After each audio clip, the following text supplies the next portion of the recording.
Welcome to as sciences. आज का जो हमारा टॉपिक है क्लास फर्स्ट ईयर का चैप्टर नंबर 1 से मैस स्पेक्ट्रोमीटर है। मैस स्पेक्ट्रोमीटर के बारे में जानेंगे क्या होता है। मैस स्पेक्ट्रोमीटर बेसिकली एक इंस्ट्रूमेंट डिवाइस होती है जो कि यूज़ होती है to find the exact masses of isotope. अब आइसोटोप क्या होते हैं? ऐसे एटम होते हैं जिनके पास एटॉमिक नंबर सेम होता है बट उनका एटॉमिक नंबर मैस क्या होता है, डिफरेंट होता है। अब एक जो आइसोटोप होता है उसका मैस नंबर सेम ही एटम का जो आइसोटोप होते हैं उनका मैस नंबर डिफरेंट क्यों होता है? क्योंकि उनके न्यूक्लियस में नंबर ऑफ न्यूट्रॉन डिफरेंट होते हैं। डिफरेंट नंबर ऑफ न्यूट्रॉन की वजह से हम क्या बोलते हैं, आइसोटोप्स बोलते हैं। अब इसका प्रिंसिपल है, वेरी इंपॉर्टेंट शॉर्ट क्वेश्चन आता है बोर्ड के हवाले से, बहुत ही इंपॉर्टेंट शॉर्ट क्वेश्चन है इस चैप्टर का। और वो ये है कि जो इसका प्रिंसिपल है उसमें हम क्या करते हैं कि सबसे पहले तो वो जो सब्सटेंस होती है उसको वोलेटाइज करना होता है। वोलेटाइज का मतलब ये है कि उसकी आयोनाइजेशन करनी होती है। जब उसकी आयोनाइजेशन कैसे करते हैं, उसकी आयोनाइजेशन करते हैं high energy beam of electron की मदद से। समझेंगे डायग्राम में कि कैसे होती है ये। हाई एनर्जी बीम इलेक्ट्रॉन जब उसके ऊपर बम्बार्ड होती है तो जो आपके पास एलिमेंट होता है, सब्सटेंस होता है, जो उसके वैलेंस इलेक्ट्रॉन होते हैं वो वहाँ से रिमूव हो जाते हैं।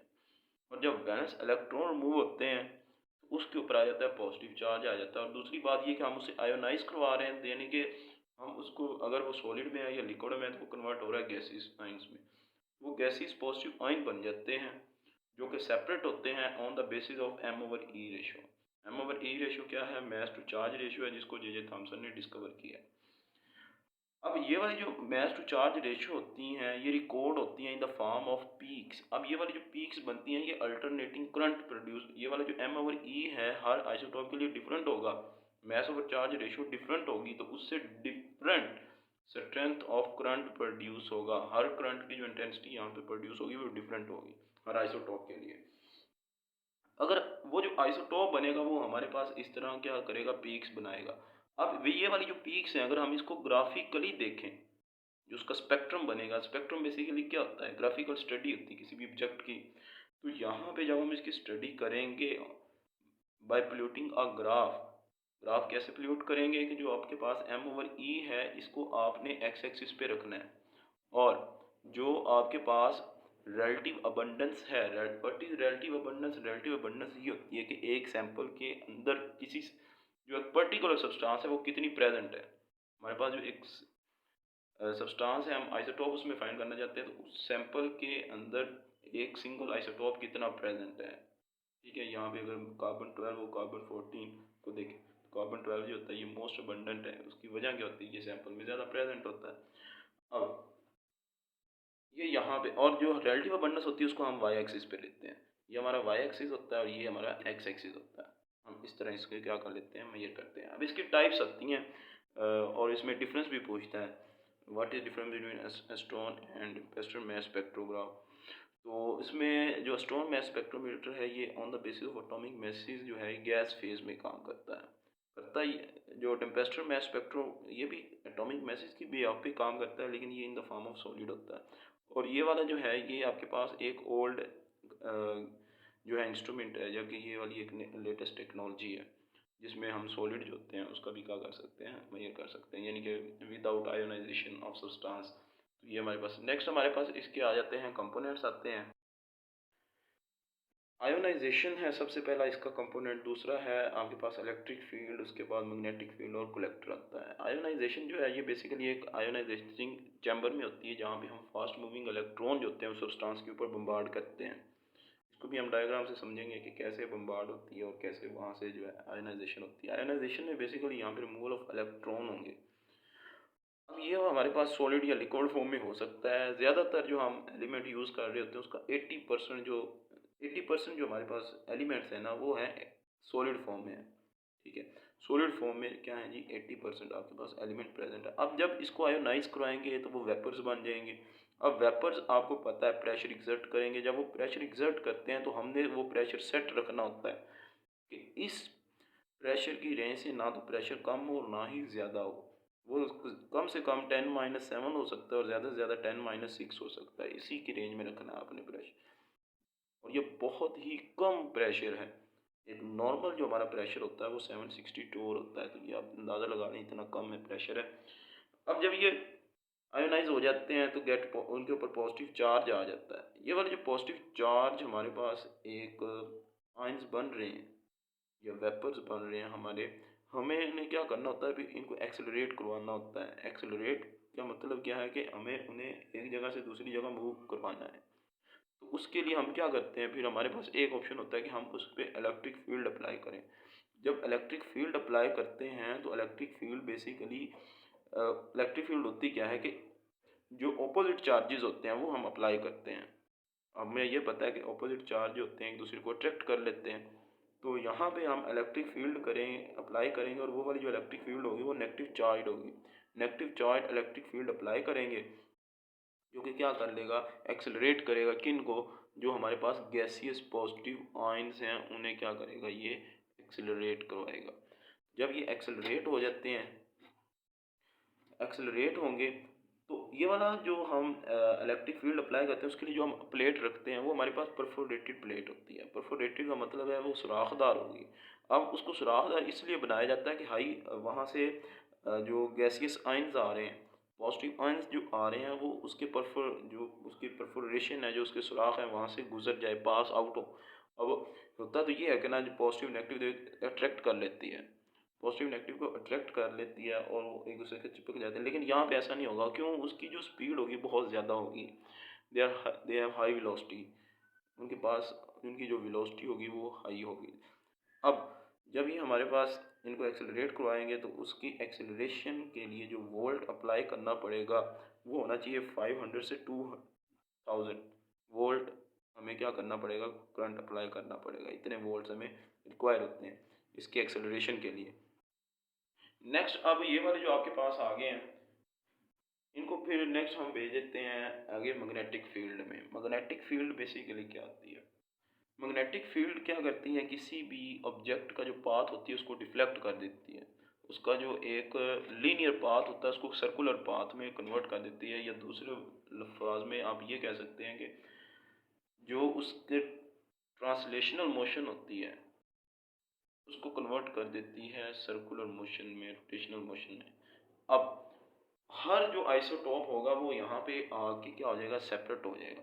जब सेपरेट होगा तो जिसकी जितनी एम ओवर ई रेशो होगी वो उतना ही रेडियस बनाएगा। अगर उसकी एम ओवर ई रेशो कम है तो वो छोटे स्मॉल रेडियस में क्या करेगा, नीचे गिरेगा। अगर उसका एम ओवर ई रेशो ज़्यादा है तो वो एक बड़ा रेडियस बनाते हुए क्या करेगा, कलेक्टर पे आके गिरेगा। तो ये डिपेंड, उसका जो रेडियस है, ये जो उसका सर्कुलर पाथ है, जो उसका डायमीटर है, ये डिपेंड करता है किस पे, एम ओवर ई रेशो पे डिपेंड करता है। If M over E ratio increase then radius will also increase. If it decrease in same trend, ये भी क्या हो जाती है, डिक्रीज हो जाती है।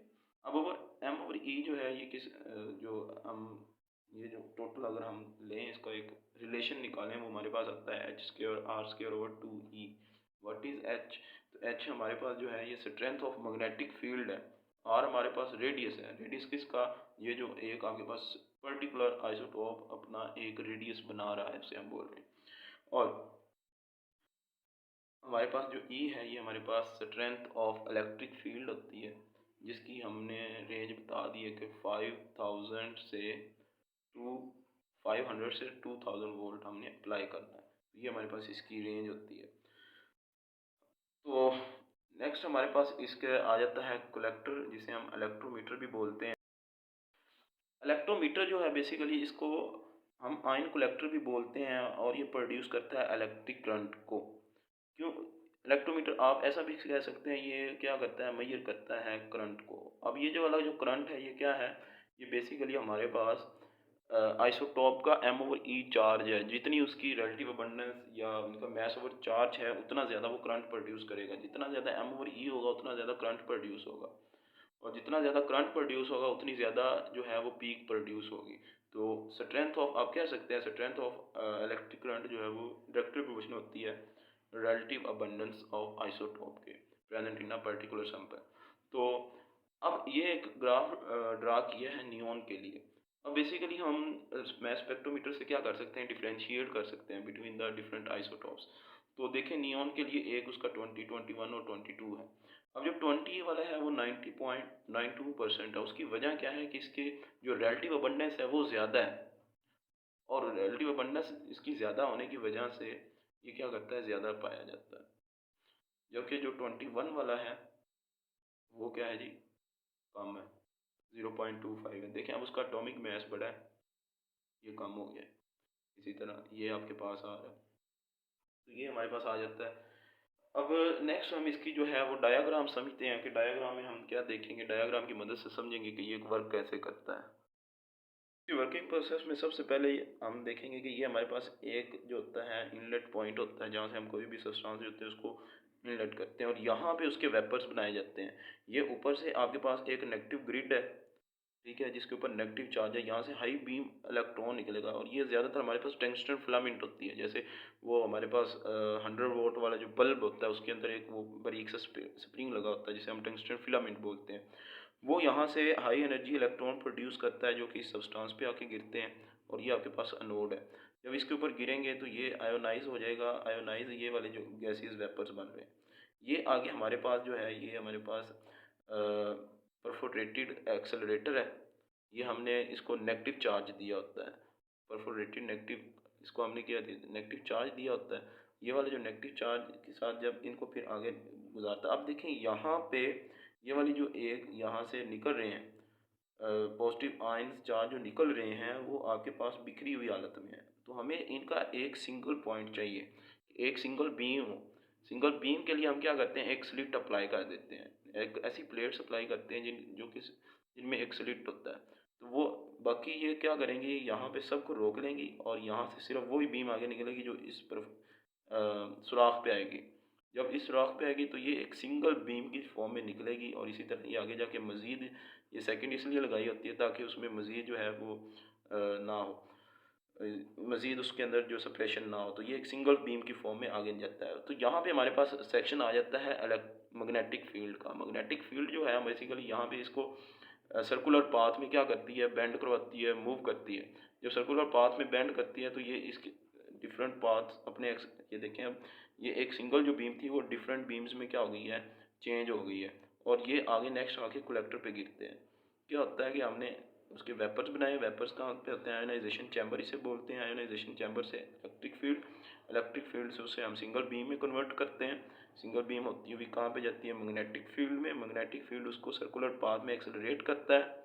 सर्कुलर पाथ में जब वो एक्सेलरेट होते हैं तो वो डिफरेंट सर्कुलर रेडियस के अंदर क्या हो जाते हैं, सेपरेट हो जाते हैं। अब यहाँ पे आइसोटोप आके सेपरेट हो गया, अब यही आके नीचे गिरते हैं कलेक्टर पे। कलेक्टर डिफरेंट टाइप की पीक प्रोड्यूस करता है, और ये वाली जो पीक्स होती हैं वो हमें